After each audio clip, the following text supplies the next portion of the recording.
He sits down on the curb and I'm running from corner to corner to see if I can see a taxi coming. We'd only been in the country less than 24 hours. I didn't have my geographic bearings at all. Not that I knew where there was a hospital anyway. But in that moment, I wondered, how do you get a body back to the U.S. if you have to?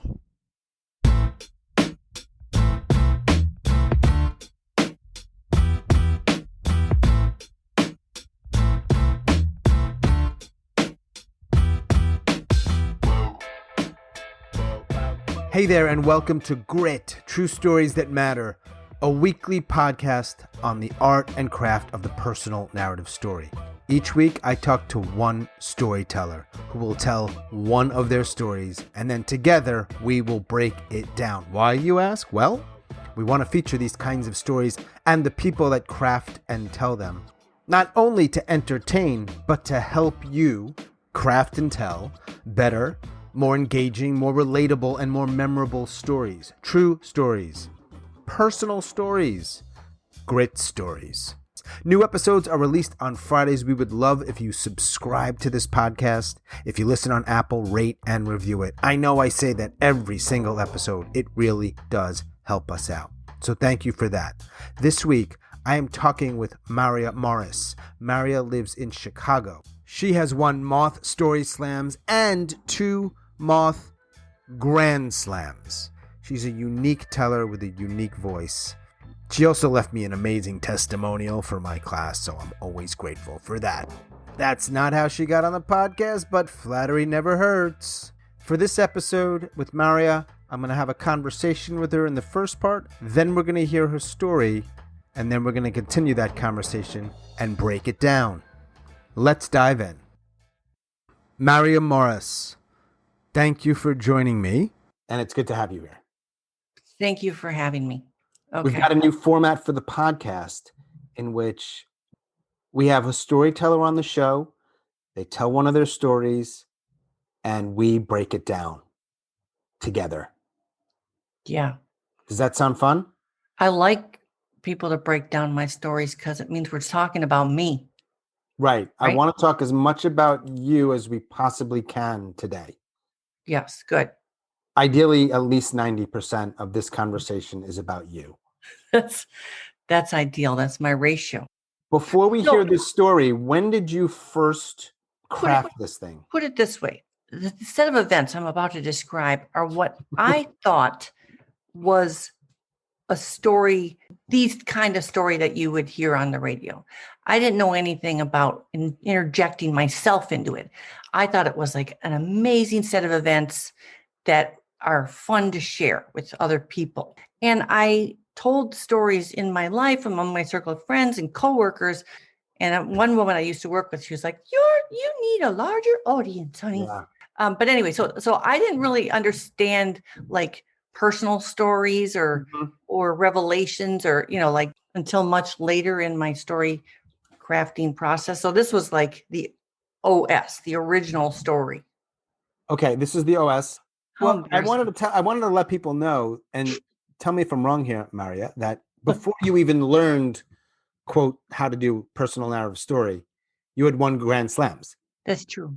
Before you even learned how to tell a Moth story or any story that, Moth is a brand, you had won a slam and then won a Grand Slam, presumably against people who had already been schooled in or learned how. So that was a great starting point for you. Yeah, I think obviously my early success made it fun to keep going.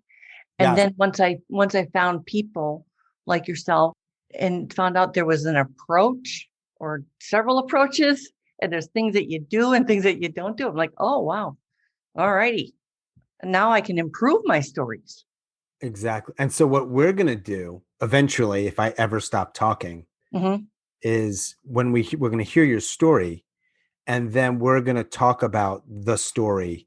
And then as a result of that, people will hear it and maybe figure out ways to help their own stories. Yes. Does that make sense? Yeah. And I have a little tease here. I kind of know what's wrong with this story. Oh, save it. Yeah. I'm not telling you right now. Hell no. Oh, so because you brought it up, I'm going to ask the audience as they listen to the story. Can you find out what is, at least in Marya's opinion, wrong with the story? Fair? Yeah. Okay. Yeah. I'm going to stop talking now, and then you're Okay. going to tell your story whenever you want. All right. It's 2:00 in the morning. I'm sound asleep in a hotel room in Prague. The phone rings. It's Stuart, my colleague and mentor, who I traveled there with. He says, "Help me. I need to go to a hospital. I think I'm going to die." I was like, "Are you sure? It's probably just heartburn." He said, "I know what heartburn is like. This is not that." I was feeling more irritated than sympathetic, but I got dressed and I grabbed my wallet and my check phrase book and I went to his room. Stuart was a brilliant and brash man and an amazing mentor. We traveled everywhere together. He loved to eat, and he wasn't shy about telling me about his GI problems. Wherever we were, there was always some sort of issue in that respect. But when I got to his room, he was sweating profusely and he couldn't stand up straight. He was kind of grayish green. He'd thrown up. He did really look like he was going to die. So I helped him outside the hotel. We're down on the street. It's completely deserted. He sits down on the curb and I'm running from corner to corner to see if I can see a taxi coming. We'd only been in the country less than 24 hours. I didn't have my geographic bearings at all. Not that I knew where there was a hospital anyway. But in that moment, I wondered, how do you get a body back to the U.S. if you have to? Well, finally a taxi stopped. The driver didn't speak English. I was ready, though. I looked up the word for emergency room in my phrase book, and so I said to him, "Pohodovost." The driver doesn't react at all. I said it again, this time in my best generic Eastern European accent. "Pohodovost?" Nope. Nothing. I pointed to Stuart slumped against the car door. The driver looks at me, raises his eyebrows, and he goes, "Nemocnichi?" I'm like, "Sure, we have one of those." So he takes off, and after about 10 minutes, we pull up in front of this shabby yellow-looking castle with two really tall wooden doors. I'm like, if this is a Nemocnichi, I'll be really surprised. But I paid the driver, and I got out, and I ran around to the other side to help Stuart. And then as the taxi lights were fading in the distance, I realized I'd left my wallet with all my money and my passport in the back seat. Inside this building were two long perpendicular hallways, each illuminated by just a single incandescent light bulb in the middle. Wicker gurneys and wheelchairs made of PVC pipes lined the walls. I plopped Stuart down in one of the wheelchairs, and I pushed him toward a glass booth halfway down one of the hallways.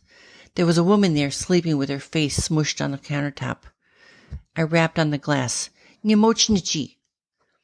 She stood up and she looked through the glass at Stuart, and then she came out from around the booth, out of the booth around to us, and she looks down at Stuart's face and she goes, "Passport." I hand her his passport, and then this door opens and there's a man about 30 dressed in white with no identifying badge on or anything, no embroidered name, no doctor coat or stethoscope, and he gestures for us to enter this exam room and points to the exam table for Stuart to get up on there. Stuart gets up there and starts taking off his clothes. And I'm like, "Can you just wait a second for me to get out of here?" And then feeling the need to explain to this possible doctor and this possible nurse, I'm like, he's not mine. Stuart hands me his wallet and some change, and I bolt out of the room. And I realize then I need some backup. I'm in over my head. And I actually found a payphone with a hard copy phone book. And I called the woman, I found her name, and I called the woman who was in charge of us being there. She was our host, and she'd done all the logistics to get us there. I told her what was going on, and her first reaction is, "Why am I hearing about this now? Why didn't you call me before you left the hotel?" I'm like, I don't know. She said, "We're having a meeting at the Prague Castle at 10 a.m. with the minister. You and Stuart need to be dressed and downstairs by 9 a.m. Where is he? Let me talk to him." I was like, "Jarina, he's really sick." And she said, "Where are you? What hospital?" I said, "It's called Na Francescu." Jarina says, "Oh my God, they will kill him. I will be there in 15 minutes. I went from high alert to panic. My heart's racing. My ears are ringing. I could hear Stuart wailing from behind this door. This is bad, I think. How do I get this body back to the United States if he doesn't make it? 15 minutes go by, she's not there. 30 minutes go by, and the door opens, and there's Stuart in the wheelchair, shirtless, pants undone, with his shoes and stuff on his lap. And he says to me, they're taking me for investigations. I didn't even know what this meant. I didn't even know we were in an actual hospital. I said, are you okay with that? And he shrugged like, what choice do I have? I told him Jarena was on the way. So I'm pacing up and down the hallway, singing Reasons to Be Cheerful by Anne Drury, waiting for this woman to arrive. Any news about my friend? A bat flew back and forth along the ceiling of this hallway. This is actual hell, I thought. I am in hell. I looked at my watch. It's 4:10 on May 21st. Happens to be my 40th birthday. Happy birthday. So Jarena finally gets there, and she talks to people, and they tell her he's in surgery for a burst appendix. And I said, are they doing it laparoscopically? Because I'm somehow thinking Stuart's going to be able to work and do the thing we're there for, this conference that we went there for the next couple of days. And they laugh at me, and she says, not in this hospital. They don't do laparoscopic surgery. She takes me back to get dressed at the hotel and everything. We were at the Prague Castle at 10 a.m. for a meeting with the Minister of the Interior for the whole of Czech government. We're escorted to the private library of the former president, Václav Havel. And Jarena says to me, if the minister will allow it, you're going to have to teach this entire conference. But I'm warning you, he thinks women are shit. So this minister comes in, he's kind of sullen. And this meeting, which was supposed to be a welcoming event for Stuart and me and the conference we were going to run, turns into this interview where through an interpreter, he's asking me, what's your rank? Are you any more than Stuart Meck's secretary? Do you possess any of the same expertise as Stuart? Do you have a degree from a university? I'm sitting there, I'm exhausted, I'm scared. I know I'm in over my head. I want to walk out the door and go straight to the airport. But instead, I just dug deep. Fuck him. I said, we prepared 12 presentations for this conference, and we're going to split them evenly. I am prepared to do all of them. The truth was that Stuart was a workaholic, and he had created 10 of these 12 sessions. I'd been coasting a bit in my career, kind of slacking off, and I had only prepared 2, knowing that Stuart would pick up the slack. So Jarena and I leave the castle. We go back to the hospital. Stuart had been in surgery for 5 hours, and he's now in the ICU. They lead me back to visit him, and the window above his bed is open, and there's a bee flying in and out. They said that the surgeon had gone in and found a healthy pink appendix, so he just kept cutting till he found the problem. Old-fashioned exploratory surgery. It was peritonitis. It's a deadly intestinal infection, and Stuart would have died if he hadn't been treated sooner, or any sooner. I taught all 12 sessions of that conference over 3 days. And at the closing session, the minister actually raised his glass to congratulate me on a job well done. He said I did a great job, except that I speak too fast for the interpreters. Stuart, for his part, stayed in the hospital for 2 more weeks. He was cared for by some gorgeous nurses with long legs and tight white skirts. And at a certain point, he's like, Marya, you don't really have to visit me every day. You go out and do stuff. I know you got to deal with your passport and the airlines and have some fun. Basically a vacation for you at this point. When they let him out after 2 weeks, the whole bill at the hospital came to $3,300. Turns out the way you get a body back to the U.S.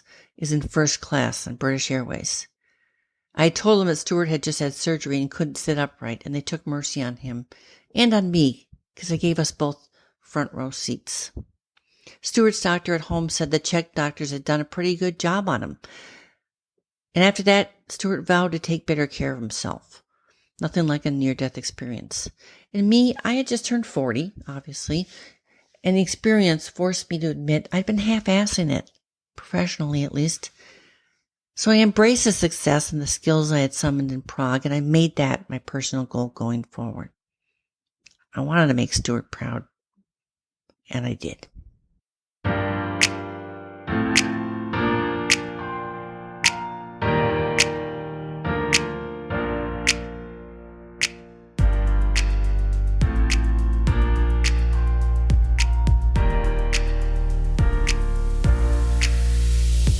Thank you for sharing that story, for telling that story. Where do you want to start in our conversation about this story? We can't talk about everything because it would be forever. Okay. I need the laughs. And so I want to know, did you like the story? It was entertaining. It was funny. You never have an issue of being funny. It's sort of part of your DNA, right? You're going Yes. to go comedic when you can. Yeah. The story evolution. Like I said, this was really one of my first stories ever. This is what I considered to be a story. I never knew what a small story was or an emotional story. I never went on emotional journeys. This was like a set of big events need to be told because, wow, that is going to bowl people over when they hear what happened to me. Rompy. Yeah. Big stuff. You're never going to believe it, or it's really funny or really crazy. Yes. I started it with, I'm a city planner and I work with a fellow named Stuart. And we have expertise in such and such. And we were hired by the Czech government to come teach a conference. That was how it started. Talking about not being anywhere near the action. I realized in reworking this, like, you don't really need to know what we do, right? You might wonder, but you don't necessarily need to know what our subject matter expertise is in teaching a 3-day conference overseas for work. Probably doesn't matter. And if we do, like you did in the story, we do learn what you do. Yeah. When we need to know it. And by that point, we're invested. Yes. We're interested. Yes. And I think this is a great, like, sort of, for lack of a better word, learning point where, like, yes, a lot of people start with background and we don't actually care and we're bored. I know. And you just lost this prime. I'm doing the thing where I'm talking a lot, but anyway. No, it's okay. Anybody will say story, speech, whatever it was, your first X number of seconds, don't waste that shit. Yeah. Sorry, It doesn't matter. It was amazing to me to find out that it didn't matter what we did. Yeah. Like in the telling of the story. Right. I couldn't spot an erroneous detail to save my life when I first started telling the story. And it's your stuff. Of course it feels important. Yeah. Especially if you care about your job. It's like, of course it matters. And it's like, maybe not as much as you think to us in the beginning. And I got away with stories that started with a lot of backstory because I'm funny. And I'm just going to say that. So I was amusing enough with the backstory crap at the front loading the backstory to get away with it, like in The Moth and stuff. That's how it's evolved. The other way that it's evolved is also part of the biggest problem with it. This story has an enormous number of chronological details. And I feel like there might be still too many in there, even though I have subtracted a lot of them. So did you feel like it was hung up on times and dates and numbers that nobody cares about? There's probably some stuff you could cut and it wouldn't hurt the story at all. It would make it a little tighter. It's probably really hard for you to cut because everything's potential for humor. Yeah. A lot of opportunity throughout the story and probably other stories you do, right? For humor. Well, and that's something you got to work on is getting rid of your sacred sentences, the ones that you've always told. Lean on and they always work. Like Jarina, when she said, "Oh my God, they will kill him. I will be there in 15 minutes." I mean, I can't not say that because she's busting my balls for like not calling her earlier. And then that's her reaction when I say what hospital we're at, I think the detail thing is a really tricky one because people will get mixed feedback, different kinds of feedback. If you need detail, but it's only certain kinds of detail. Certain details aren't helping the story, but it's not always clear and obvious what's advancing the action or revealing character. It's like, I think it is, but I'm not sure. And you're going to get mixed. Some people will like it and some people won't. And that's just that. I think for the most part, I like the details. Yeah. Maybe people mean more like they want emotional detail. It was really just a set of events. And I had to go back and examine what I was feeling and add that in. I was feeling more irritated than sympathetic. How do you get a body back to the U.S. if you have to? I'm like, if this is an emotionity, I'll be really surprised. And I'm like, can you just wait a second for me to get out of here? And I realized then I need some backup. I'm in over my head. I went from high alert to panic. My heart's racing. My ears are ringing. I could hear Stuart wailing from behind this door. This is bad. How do I get this body back to the United States if he doesn't make it? This is actual hell, I thought. I am in hell. I'm sitting there, I'm exhausted, I'm scared. I know I'm in over my head. I want to walk out the door and go straight to the airport. But instead, I just dug deep. Fuck him. And me, I had just turned 40, and the experience forced me to admit I'd been half-assing it. So I embraced the success and the skills I had summoned in Prague, and I made that my personal goal going forward. I wanted to make Stuart proud. Early on in my storytelling, I didn't think anyone gave a shit if I was exhausted and overwhelmed and wanted to go to the airport. I thought the interesting part was that this guy was on the verge of death in another country, and I didn't know how to get a body back overseas, like the whole transformation, like how was I different? And it did affect me, and I did improve afterwards. Even though I faked it till I maked it, as it were, my laziness sort of had consequences when we got there because I wasn't really prepared. I can almost guarantee that in the first version of this story, the idea of you getting your shit together was not part of it. Yeah, no. Right? It was just this crazy thing happened.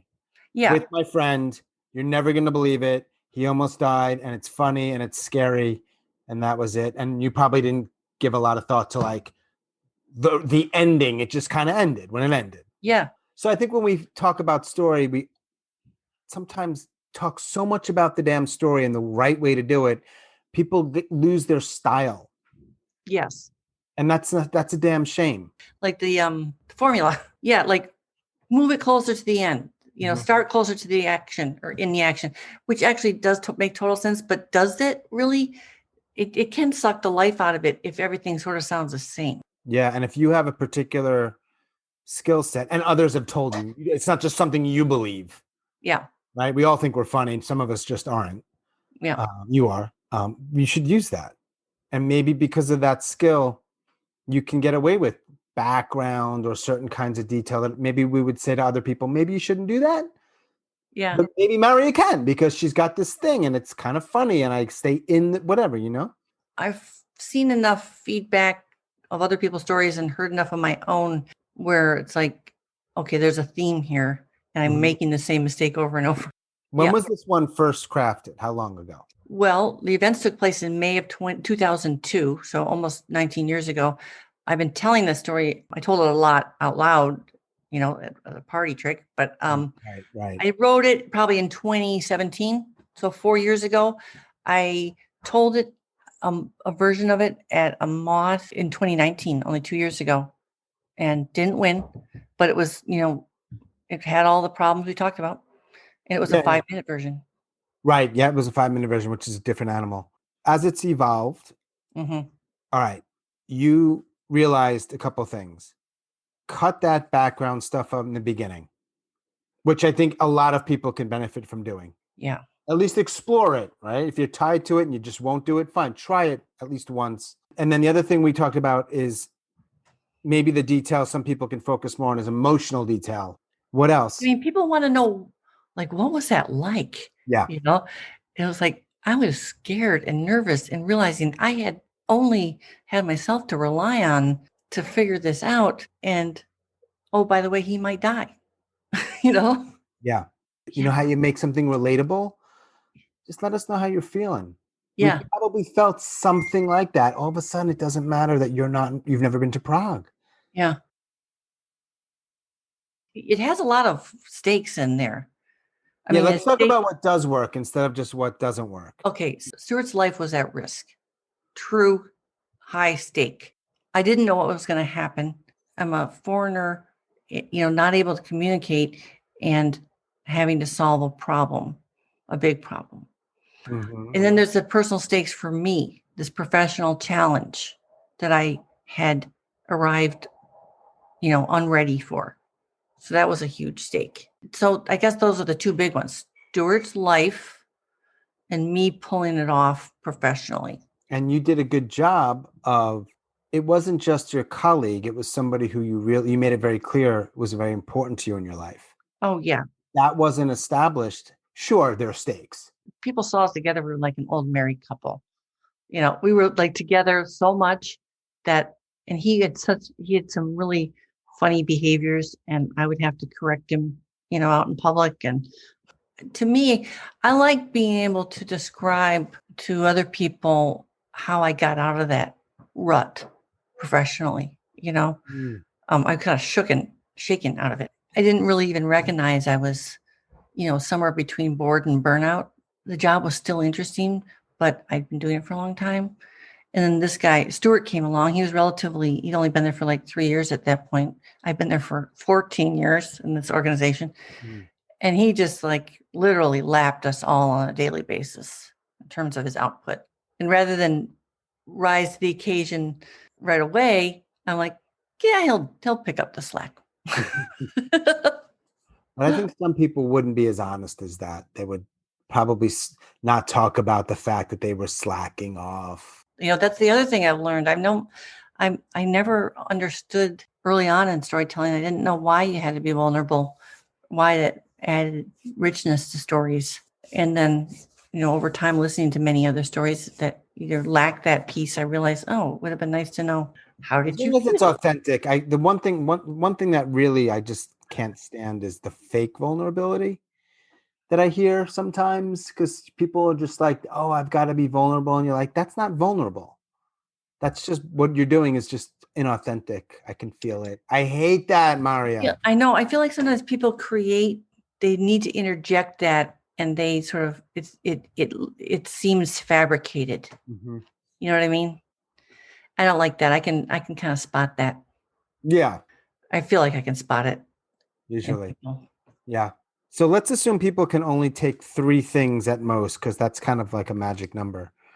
I think from your story, we could probably get a lot more, but like based on the original version and its various iterations, we don't need background information up front, typically. Mm-hmm. We do need stakes, and we want vulnerability / there's some overlap with emotional detail. I think there's some overlap with those two. Man, I went way over my 10% quota. Is there anything else you want to add?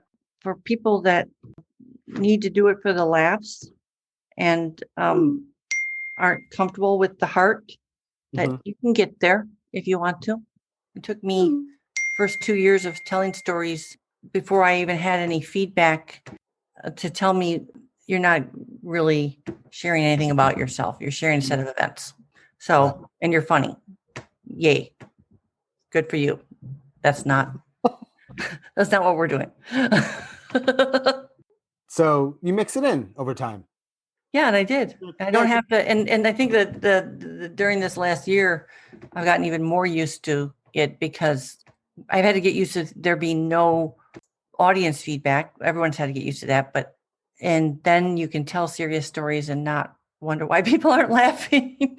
All right, before we go, what is your one word for age 10? Gawky, 20, badass, 30, anxious. 40. Well, you just heard that, 40 in Prague in a shit show.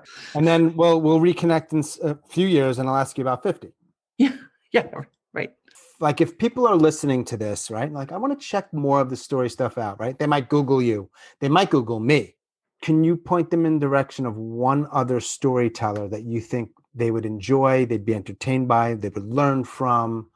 It's not like stand-up comedy or acting where there's like famous people. We don't have that. My first storytelling mentor and friend, Brian Kett, I would recommend him, Kett. We are on a very similar wavelengths in terms of story content and our approach. He figured it out well before I did. But yeah, I often run things by him before anyone else sees them. Nice. Brian Kett. Mm-hmm. All right, cool. Thanks, Marya. Take care, buddy.